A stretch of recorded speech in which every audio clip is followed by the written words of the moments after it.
শেখ হাসিনা এই নামটা শুনলেই এখন কিছু শব্দ চোখের সামনে ভেসে ওঠে। স্বৈরাচার, ফ্যাসিস্ট, পালাতক। বাংলাদেশের ইতিহাসে তিনিই একমাত্র প্রধানমন্ত্রী যিনি গণরোষের মুখে পুরো দলসহ পালাতে বাধ্য হয়েছেন। মন্ত্রিসভা সহ পালিয়ে যাওয়ার নজির এই দেশের ইতিহাসে নেই। তবে এই কীর্তি শেখ হাসিনার শেষ নয়। তিনি মানুষকে চিনিয়েছেন কাঁঠালের বার্গার, কুমড়োর বেগুনি আর তেল ছাড়া রান্না।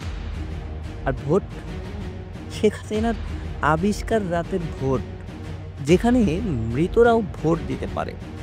জিন্দা হোক কিংবা মৃত, সবাই ভোট দিতে পারে শেখ হাসিনার ডিজিটাল বাংলাদেশে। এখন সেই শেখ হাসিনায় আশ্রয় নিয়েছে ভারতে। সেখানেই হতে পারে তার ছেলের সঙ্গে বহু প্রতীক্ষিত দেখা।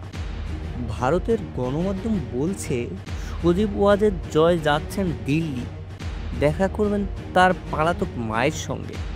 মায়ের জন্যই কি আসছেন ছেলে, নাকি দামি নির্বাচন আর ডিজিটাল পরামর্শের নতুন নাটক? সামনেই কলকাতায় আওয়ামী লীগের নেতাদের সঙ্গে নাকি জয়ের বৈঠকের পরিকল্পনা।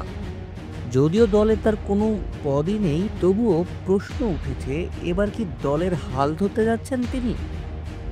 বাংলাদেশ আওয়ামী লীগ নিষিদ্ধ হবার পর অনলাইন কার্যক্রম থেমে গেছে। এই অবস্থায় দিল্লিতে মা ছেলের দেখা বাংলাদেশের ভবিষ্যতের জন্য কি কোনো নতুন মোড় আনবে? আপনার মতে এই বৈঠক কি বার্তা দিচ্ছে?